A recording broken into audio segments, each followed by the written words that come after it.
Salut les amoureux du ballon rond, on commence cette revue de presse avec le carton de ces huitièmes de finale retour de la Ligue des Champions. Hier soir, Benfica s'est qualifié pour les quarts de finale de la compétition en écrasant le club Bruges 5-1. Abola ne s'y trompe pas ce matin et titre que c'était un festival. Plus de 60 000 personnes ont vécu une soirée européenne tout simplement incroyable.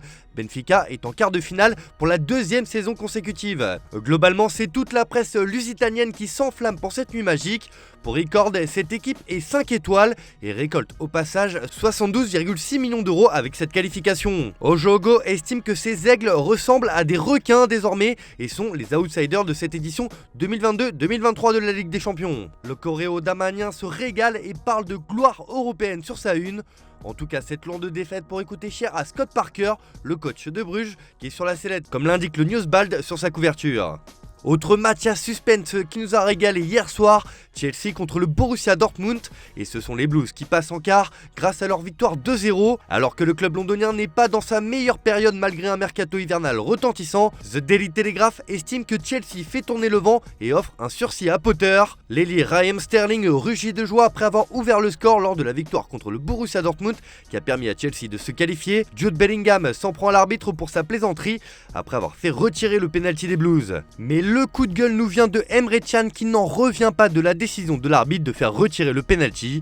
On ne méritait pas de perdre, mais on a perdu à cause de l'arbitre. Redonner le penalty à retirer comme ça, comment c'est possible? Je ne comprends pas. L'arbitre a été très mauvais aujourd'hui. La façon dont il nous a parlé était arrogante. On jouait ici à Stamford Bridge. Peut-être qu'il a eu peur des supporters, je ne sais pas.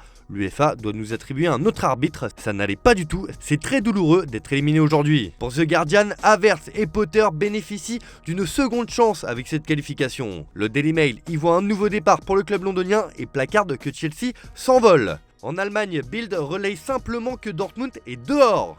Ce soir, d'autres matchs sont au programme, dont un alléchant Tottenham AC Milan.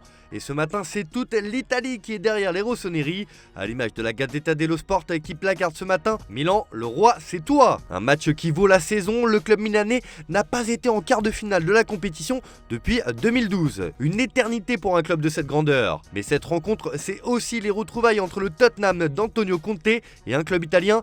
Alors pour le Corriere dello Sport, cela ne fait aucun doute, il n'en restera qu'un. Conte et Pioli jouent leur saison, il faut une confirmation pour les Milanais après leur victoire 1-0 au match aller à San Siro.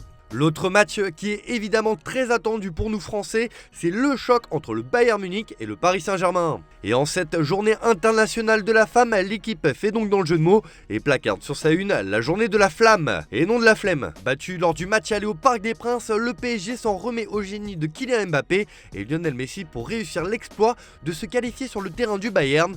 Et le club de la capitale a des raisons d'y croire comme le met en avant le Parisien sur sa une, car avec lui, tout est possible. Et celui, vous l'avez reconnu, c'est évidemment Kylian Mbappé. La Provence estime dans ses pages intérieures que pour le PSG, c'est quitte ou double, mais le journal marseillais espère que le PSG s'évitera une crise avec une qualification. Même dans la presse européenne, ce match déchaîne les passions, et pour As en Espagne, le PSG est sur un fil, il doit refaire son retard du match aller pour éviter un nouvel échec, estime le quotidien. En Allemagne, le supplément sport de Bild indique que le Bayern pourra compter sur ses cadres pour se qualifier en quart de finale.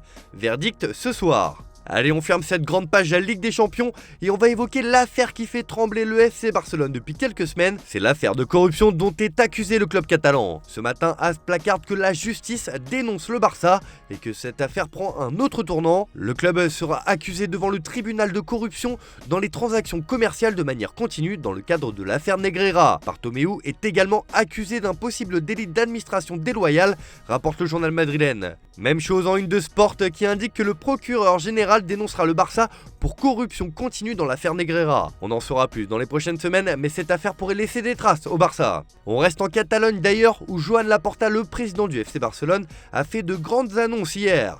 Et comme le rapporte le journal Sport ce matin, Laporta veut renouveler Xavi. Nous devons le reconduire parce qu'il a joué ici, il connaît le club et défend les valeurs du Barça. Le coach, lui, a déclaré qu'il aimerait rester ici pour le reste de sa vie, mais il veut d'abord des résultats et ensuite une prolongation de contrat. En revanche, Laporta a aussi annoncé la couleur pour le mercato estival et il a indiqué que le club Blaugrana voulait un latéral, un attaquant et un défenseur central. Évidemment, le cas Messi est revenu sur le tapis et Laporta a confié qu'il avait bien rencontré le père de l'Argentin afin d'évoquer un hommage du Barça pour la Pulga, mais pas un retour dans l'effectif. L'avenir nous le dira. Voilà, c'est tout pour aujourd'hui, bonne journée à tous, merci de votre fidélité, on se retrouve tout de suite sur Twitch pour débriefer, et en fin d'après-midi pour le JT Foot Mercato.